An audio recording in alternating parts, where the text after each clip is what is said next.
भारत की तस्वीर सच ही मिशन है। नमस्कार, भारत की तस्वीर में आपका स्वागत है। भारत की तस्वीर में आज हमारे साथ ध्वनि प्रदूषण के खिलाफ देश भर में आंदोलन करने वाले चेतन उपाध्याय जी हैं। चेतन उपाध्याय जी सत्या फाउंडेशन के संस्थापक सचिव हैं। आप ध्वनि प्रदूषण के खिलाफ आंदोलन करते हैं, आप अध्यात्म योग की बात करते हैं, आप मेडिटेशन की बात करते हैं, आप प्राकृतिक चिकित्सा की बात करते हैं और आप मोटिवेशनल स्पीकर हैं, यानी जगह जगह पर जाकर लोगों को जागृत करते हैं। चेतन जी, भारत की तस्वीर में आपका बहुत बहुत स्वागत है। क्या कहना चाहेंगे सबसे पहले आप? धन्यवाद। और हम सबसे पहले तो धन्यवाद देना चाहेंगे भारत की तस्वीर को, आपके मैनेजमेंट को और आपको कि आपने मुझे इस योग्य समझा कि मैं अपनी कुछ बातें आपके समक्ष आपके चैनल के माध्यम से कह सकूं अपने संदेश को। तो ये अवसर देने के लिए आप लोगों को बहुत बहुत धन्यवाद।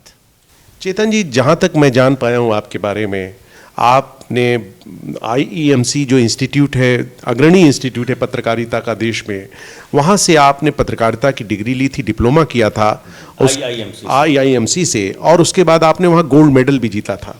गोल्ड मेडल तो नहीं था, लेकिन वन ऑफ द टॉपर्स में थे। तो उसके बाद आप बहुत अच्छा एक आपके पास अवसर था पत्रकारिता में जगह बनाने का। फिर क्या जरूरत पड़ गई कि आप समाज के लिए कार्य करने लगे? आप चाहते तो किसी बड़े चैनल में संपादक बन सकते थे, आप ध्वनि प्रदूषण के लिए आंदोलन करने लगे, एक संस्था का निर्माण किया आपने। क्या लग गया आपको, ऐसा क्या हुआ आपके साथ? देखिए, IIMC से पढ़ने के बाद मेरा बहुत बड़ा सौभाग्य था कि नलिनी सिंह मैडम के साथ मुझे जुड़ने का और बतौर कॉरेस्पॉन्डेंट दिल्ली में ही काम करने का सुअवसर मिला। और उसके बाद श्री राहुल देव जी के अंडर में आज तक में काम करने का मौका मिला। फिर श्री कमर वहीद नकवी साहब भी थे, सुप्रिया प्रसाद जी और बाकी लोग। तो अरुणपुरी साहब की इंडिया टुडे ग्रुप में काम करने के दौरान कॉन्टैक्ट्स मेरे काफ़ी बहुत अच्छे लोगों से बने।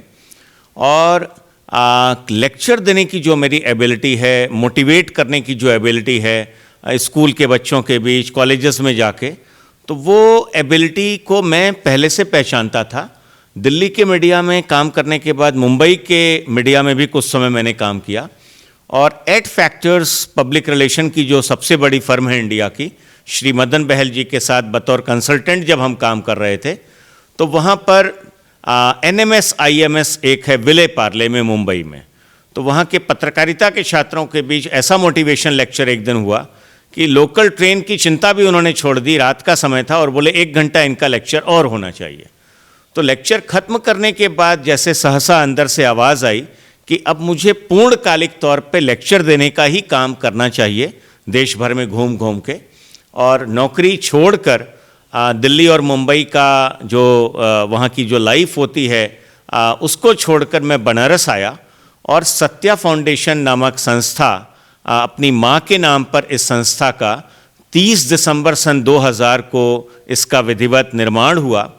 और सत्या फाउंडेशन के माध्यम से पर्यावरण को लेके, जनसंख्या नियंत्रण को लेके, बहुत सारी चीज़ों को लेके, स्वच्छता को लेके अपना जो चार्टर है हमारा, उसके हिसाब से हम लोग काम कर रहे थे। लेकिन सन 2008 में जबकि पार्ट टाइम कुछ ब्रेड एंड बटर के लिए हम दिल्ली में कुछ कार्यशालाएं, कुछ कार्यक्रम करते थे, इंडिविजुअल कैपेसिटी में काउंसलिंग का काम करते थे, तो फरवरी का वो महीना था, पिताजी का फ़ोन बनारस से गया। हमारे पिताजी डॉक्टर आदिनाथ उपाध्याय जी, जो कि भारतीय रेल की DLW, अब वो BLW हो गया है, बनारस रेल इंजन कारखाना, पहले डीजल रेल इंजन कारखाना था वो बनारस का। तो वहाँ से पिताजी रिटायर्ड और कोरोना से पहले तक वो विजिटिंग प्रोफेसर भी रहे काशी हिंदू विश्वविद्यालय में, संगीत शास्त्र विभाग में। और अभी भी करीब 500 बच्चों को वो 11वीं और 12वीं के बच्चों को वो संगीत की शिक्षा तालीम देते हैं रेगुलर बेसिस पे, अपने अंडर में स्टाफ रख के, कैटजी के माध्यम से, CATJEE। तो पिताजी उस समय अस्वस्थ हुए थे 2008 में, और उनका एक नॉर्मल हर्निया का ऑपरेशन था, अश्वनी जी। तो पिताजी ने कहा आने की कोई ज़रूरत नहीं है, 2-4 टाँके का ऑपरेशन है, खाली सूचना दे दी। लेकिन अपने को हम रोक नहीं पाए और हम यहाँ पे बनारस में आए 7 फरवरी को। 8 फरवरी को पिताजी का बनारस में ओपल अस्पताल में ऑपरेशन हुआ था हर्निया का, और 10 फरवरी को वो घर पे आ गए थे, घर पे विश्राम के लिए। टांका तो कटेगा कुछ दिन बाद। संजोग से 2008 में 10 फरवरी के दिन ज़बरदस्त शादी की लगन थी, मुहूर्त था शादी का, और जहाँ पे हम लोग रह रहे हैं महमूरगंज में, ढेर सारे लॉन और ढेर सारा डीजे का शोर, पिताजी को सोने नहीं दे रहा था वो शोर, और टाँके लगे थे तो पीड़ा भी उनकी मैं समझ सकता था। तो मैंने तत्कालीन एसपी सिटी साहब को फ़ोन किया, श्री राजीव मल्होत्रा जी को, और उसके पहले 100 नंबर पे भी हमने फ़ोन मिलाया था। लाउड स्पीकर पूरी तरह से स्विच ऑफ हुआ, लगभग 11 बज चुके थे, और अगले दिन के अखबारों की जब ये खबर बनी, 11 फरवरी 2008 को जब ये अखबारों में खबर आई, तो लोगों ने कहा कि सत्या फाउंडेशन का नाम तो आपका ऑलरेडी है, लेकिन ये एक बहुत बड़ी समस्या है जिस पर बहुत अधिक काम करने की ज़रूरत है।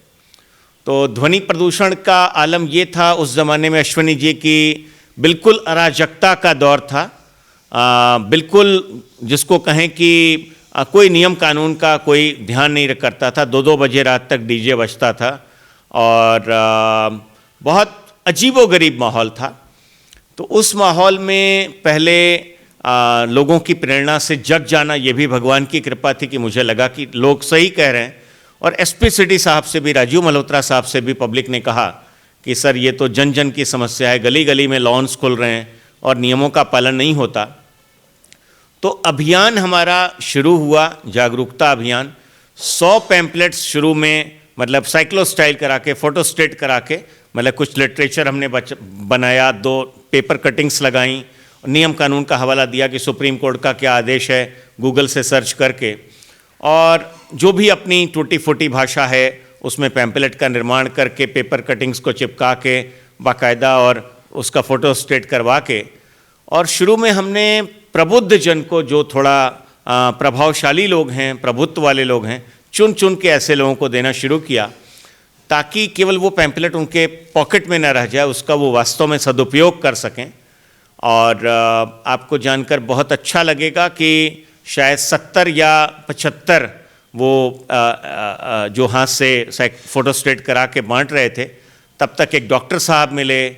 उन्होंने कहा कि 10,000 पैम्पलेट्स हम छपवा के देना चाहते हैं। फिर वो सिलसिला चलता गया, और 4 महीने तक हम दिल्ली छोड़ के बनारस में ही रह गए। तो जब फिर हम बनारस से जब हम दिल्ली वापस लौटे, तो एक बुज़ुर्ग महिला का 7वें 8वें दिन फ़ोन आया, और उन्होंने कहा, बेटा आजकल आप लग रहा है बनारस में नहीं हो। तो हमने कहा, क्यों माता जी, आप ऐसा क्यों बोल रही हैं? उन्होंने कहा, शोर फिर से बढ़ गया है। हमने कहा, 7 दिन हुआ हमें आए बनारस से दिल्ली, और शोर फिर बढ़ गया। तो हमने फिर संकल्प लिया कि हम महीने में कम से कम 10 दिन बनारस को देंगे, और बाकी 20 दिन देश के अन्य कोनों में रहेंगे। तो शटलिंग मेरी चलती थी, 5 दिन यहाँ रहे, फिर थोड़ा काम किया 7-8 दिन, फिर 5 दिन यहाँ आ गए, और इस तरह से सिलसिला चल पड़ा। लगातार जागरूकता कार्यक्रम, लगातार अधिकारियों से मिलना, ज्ञापन देना। फिर हमारी डिमांड पर एक कार्यक्रम में, ट्रैफिक पुलिस का कार्यक्रम था, संभवतः ये 2012 की बात है, 11 या 12 की। तो मैंने उस कार्यक्रम में कहा कि बनारस की पुलिस को भी फेसबुक पर आना चाहिए। तो उस सुझाव को तुरंत स्वीकार किया गया, और तत्कालीन जो वरिष्ठ अधिकारी महोदय थे, सबने हमारी बात का समर्थन करते हुए, उसमें हमारा भी एक्टिव कंट्रीब्यूशन था। तो फेसबुक पेज जो है वाराणसी पुलिस का लॉन्च हुआ, लेकिन फिर भी लोग संकोच करते थे, शिकायत करने में डरते थे, और 100 नंबर पे भी कई बार नाम लीक हो जाता था। तो हमने बहुत आवाज़ उठाई, कई बार आवाज़ उठाई कि पत्थरबाजी हो जाती है, लड़ाइयाँ हो जाती हैं 2 लोगों के बीच में, 2 पक्षों के बीच में। तो नाम गुप्त रहा जाए, नाम गुप्त कैसे रखा जाए, इस बारे में लगातार मुख्यमंत्री जी को, मुख्य सचिव जी को, डीजीपी साहब को पत्रक देते रहे। माननीय प्रधानमंत्री मोदी जी से भी हमारी मुलाकात हुई ध्वनि प्रदूषण के मुद्दे पर, और भी मुद्दों पर। जनसंख्या नियंत्रण कानून पे हमने ज्ञापन दिया था। केंद्रीय गृह मंत्री श्री राजनाथ सिंह जी से ध्वनि प्रदूषण के मुद्दे पर कई बार मुलाकात हुई, वो सब कुछ आपको गूगल पे मिलेगा। योगी जी से भी हम मिले, योगी आदित्यनाथ जी से, माननीय मुख्यमंत्री जी से, गोरखनाथ मंदिर में। और कहने वाली बात ये थी कि गुप्त शिकायत का प्रावधान नहीं था, नाम लीक होने से लड़ाई हो जाती थी, मारपीट हो जाती थी, और लोग सत्या फाउंडेशन को कॉल करते थे हमारे हेल्पलाइन नंबर पे 92 12 73 56 22 पे। लेकिन एक ऐसा गोल्डन डे आया योगी आदित्यनाथ जी के कार्यकाल में, जब 112 नंबर जो पुलिस का है शिकायत दर्ज कराने का, उस पर अगर आप शुरू में ही ये कह दें कि मेरा नाम और नंबर गुप्त रखा जाए, और शिकायत को जब आप बंद कर रहे हैं फ़ोन तब भी आप ये बता दें कि नाम और नंबर गुप्त रखा जाए, तो आपकी पहचान गुप्त रखी जाती है। केवल ध्वनि प्रदूषण नहीं, कोई भी अपराध आपका नाम गुप्त रखा जाता है। अगर हम ध्वनि प्रदूषण की बात करें तो दिन के दौरान साउंड को कम कराती है पुलिस, और रात 10 बजे से सुबह 6 बजे के बीच 100% स्विच ऑफ कराती है पुलिस। चाहे धार्मिक कार्यक्रम ही क्यों ना हो, वैवाहिक कार्यक्रम हो, कोई भी कार्यक्रम हो, देश के कानून से ऊपर कोई नहीं है। और दिन के दौरान भी शादी का मुहूर्त निकल सकता है। दिन में शादी की जाए, पंडितों से, जो धर्मगुरु हैं हमारे धर्मगुरुओं के द्वारा, सभी के द्वारा, मौलवियों के द्वारा, मौलानाओं के द्वारा हमने ये संदेश कई बार ये फैलाने की कोशिश की कि loud speaker is not religion. और 112 नंबर पे जब आप फ़ोन करते हैं और आप जब गुप्त शिकायत दर्ज कराते हैं, मौखिक रूप से भी आपने बता दिया कि नाम गुप्त रखा जाए तो नाम गुप्त रहेगा, लेकिन उन लोगों ने एक व्हाट्सएप नंबर भी चालू किया है यूपी पुलिस ने, और वो 112 पे कॉल जब करते हैं आप, तो शिकायत महिला वहाँ एग्जीक्यूटिव नोट करती हैं, फिर वो नीचे के थाने पे आता है, नीचे के लेवल पे, जिले में थाने के लेवल पे कार्रवाई के लिए। लिखित रूप में आप शिकायत भेज सकते हैं 112 नंबर पे। उनके व्हाट्सएप नंबर पे, वो 10 अंकों का व्हाट्सएप नंबर आजकल हम काफ़ी अधिक प्रसारित कर रहे हैं, 757 00 00 100 757 00 00 100।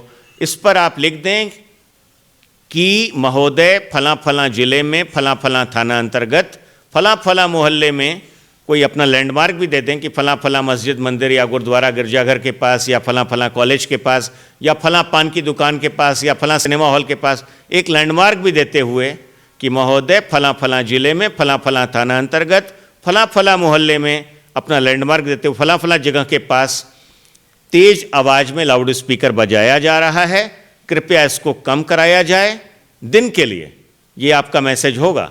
और कृपया मेरा नाम और नंबर गुप्त रखा जाए, please keep my name and number secret. तो 15 मिनट, मैक्सिमम 15 मिनट, कभी कभी तो 8 ही 5 मिनट के अंदर पुलिस आती है, 15 मिनट के अंदर पुलिस आके उस साउंड को कम कराती है दिन के दौरान भी। चेतन जी, और रात 10 बजे से सुबह 6 बजे के बीच 100% स्विच ऑफ के लिए आप अनुरोध करेंगे, मैसेज वही रहेगा कि महोदय फला फला जिले में फला फला थाना अंतर्गत फला फला मोहल्ले में फला फला जगह के पास रात 10 बजे के बाद भी बैंड बाजा या लाउड स्पीकर या पटाखा या डीजे, जो भी शोर है वो चल रहा है, कृपया इसको नियमानुसार 100% स्विच ऑफ कराएं, 100%, और कृपया मेरा नाम और नंबर गुप्त रखा जाए, please keep my name and number secret. तो कार्रवाई होती है, और इसमें 1 लाख का जुर्माना है, या 5 साल की जेल है, या एक साथ दोनों सजा है, पर्यावरण संरक्षण अधिनियम 1986 के अंतर्गत, और साथ में ध्वनि प्रदूषण विनियमन व नियंत्रण नियम 2000, यानी noise pollution regulation and control rules 2000, to be read along with environment protection act 1986, CO यानी कमिश्नरेट सिस्टम में एसीपी या उससे ऊपर के अधिकारी को यह कानून ने शक्ति दी है कि वो ध्वनि प्रदूषण के मामले में स्वतः संज्ञान लेते हुए पुलिस हस्तक्षेप करे, और न मानने वालों पर मुकदमा करे, जब्ती की जाए, सख्ती की जाए। सारी पावर्स पुलिस को दी गई हैं, सारी पावर दी गई हैं पुलिस को। जी। मैं अक्सर आपको देखता हूँ, आपके मैसेज भी देखता हूँ ट्विटर्स पे, और आप सक्रिय रहते हैं, लगातार लोगों की जो आवाज़ होती है उसको पहुँचाने का काम करते हैं। तो मैं समझ पाता हूँ कि अभी आपने बताया कि इन नंबरों पे आप संपर्क कर सकते हैं, तो आपकी पहचान गुप्त रखी जाएगी, लेकिन आपका नाम तो सामने आ रहा है चेतन जी। तो क्या लगता है आपको तो बहुत खतरा महसूस होता होगा, क्योंकि एक ऐसा शादी का पर्व है या धर्म की बात होती है, हर आदमी उन्माद में रहता है, खुशी के माहौल में रहता है, उसको लगता है यार मेरी तो इन्होंने खलल डाल दिया, मैं तो मेरा तो शादी आज एक ही दिन पड़ा, इनको क्या दिक्कत हो गई। तो आपको क्या लगता है, इसको रोकते समय क्या करेंगे आप? देखिए, सच बात यह है कि खुशी आप मनाइए, सेलिब्रेशन करिए, लेकिन मर्यादा में, अपनी सीमा में। शादी हो तो हम डीजे बजा के बगल का मुर्गी मर जाए, बगल का सांड और गाय उछलने लगे। गांव में तो गाय और जो भैंस होती है और बकरी होती है बिसूख जाती है 2-2 4-4 दिन तक डीजे के शोर से। तमाम मुर्गियां मर जाती हैं, तमाम जो बेजुबान जानवर हैं वो बेहाल हो जाते हैं डीजे के शोर से। खिड़की दरवाज़ा हिला देता है डीजे। तमाम कार्यक्रम चल रहा है, डीजे बज रहा है, डीजे के साउंड से अपने हृदय का फ्रीक्वेंसी मैच की और अचानक से हार्ट अटैक होता है, आदमी गिर के मर जाता है। फॉल सीलिंग गिर जा रही है। अभी 5-6 दिन पहले की खबर थी बनारस के अखबार में कि डीजे बज रहा है, कुछ पार्टी चल रही थी, फ्रेशर्स पार्टी या कोई बच्चों का कार्यक्रम, और फॉल सीलिंग गिर गई डीजे के कंपन से। और डीजे के कारण, ये पूरा लॉ एंड ऑर्डर का मामला है, डीजे के कारण न जाने कितने बवाल और दंगे होते हैं, न जाने कितने लोग पिट जाते हैं, मर जाते हैं, हत्या हो जाती है। लेकिन कुछ लोग जो हैं हमारे मठाधीश टाइप लोग, उनको ये लगता है कि एक स्पीकर के साथ डीजे बजाया जा सकता है। उन मूर्खों को ये भी नहीं पता, क्षमा याचना के साथ मैं कहना चाहूँगा, पढ़ना लिखना इंपॉर्टेंट नहीं है। पढ़े लिखे होते हुए भी कुछ लोग मूर्ख होते हैं, अंगूठा छाप टाइप होते हैं। उनको ये भी नहीं पता फिजिक्स का रूल कि एक स्पीकर वाला डीजे भी 100 डेसिबल से ज़्यादा का शोर पैदा कर सकता है, और 4 स्पीकर वाला लाउड स्पीकर भी हो सकता है 70 डेसिबल में बजाया जा सकता है। तो ये कहना कि एक स्पीकर अलाउ करेंगे, ये बेकार वाली बात है। और सड़क पर तो डीजे अलाउ होना ही नहीं चाहिए। सड़क पर तो मस्जिद, मंदिर, गुरुद्वारा, गिरजाघर भी है, सड़क पर अस्पताल, नर्सिंग होम भी है, सड़क पर ही स्कूल, कॉलेज, विश्वविद्यालय भी है, और सड़क के किनारे ही कचहरी भी है। और ये 4 प्रकार के स्थान साइलेंस जोन में आते हैं, प्रतिबंधित एरिया है, आप हॉर्न भी नहीं बजा सकते। लेकिन इस देश में ऐसा जंगल राज चल रहा है तमाम राज्यों में कि डीजे चला जा रहा है सड़कों पर से। मतलब साइलेंस जोन है रास्ते में, लेकिन उसकी कोई चिंता नहीं है। और जो शासक लोग हैं उनको तो कोई मतलब ही नहीं है। उनको हेलीकॉप्टर से उड़ना है, हवाई जहाज में चलना है और साउंड प्रूफ घरों में रहना है। पब्लिक त्राहिमाम करती रहे, पब्लिक कराहती रहे, यही हो रहा है।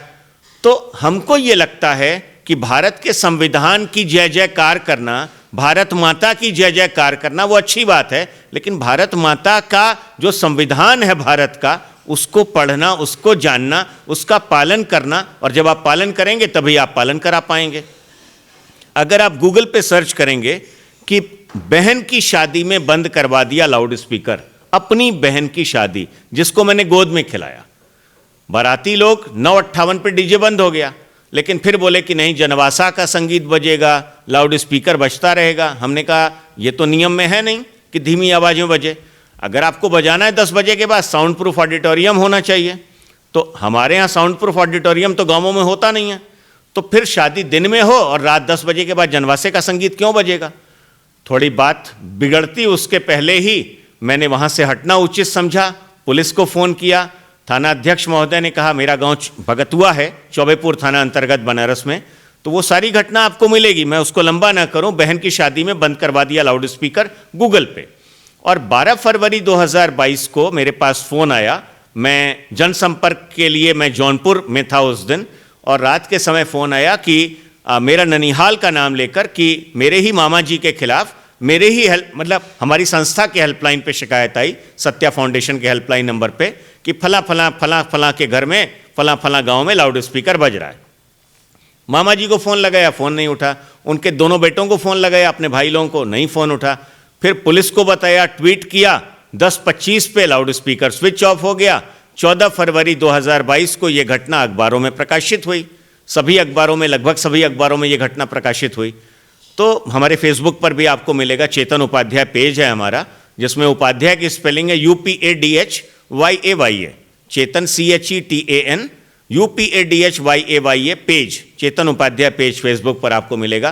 तो ये घटना आपको मिलेगी 14 फरवरी 2000। तो जब हम घर को नहीं छोड़ते क्योंकि कानून से ऊपर कोई नहीं है, तो अब लोगों के मन में भी जो अपेक्षा रहती थी कि अरे इतने निर्मम कैसे हो जाते हैं, निर्मम हम नहीं होते। 100 लोग डिस्टर्ब होते हैं मुश्किल से। जब डीजे कोई बंद कराती है पुलिस हमारी शिकायत पर, तो जो कार्यक्रम में लोग हैं उनको थोड़ा हर्ट होता है। लेकिन घनी आबादी के बनारस में 10,000 लोग जो डिस्टर्ब हो रहे थे, उनकी अप्रत्यक्ष रूप से यानी गुप्त रूप से, परोक्ष रूप से उनकी दुआएं, उनकी गुड वाइब्स हमारी संस्था को मिलती हैं। तो इसलिए जो बद्दुआ होती है उसका कोई असर हमारे ऊपर नहीं पड़ता।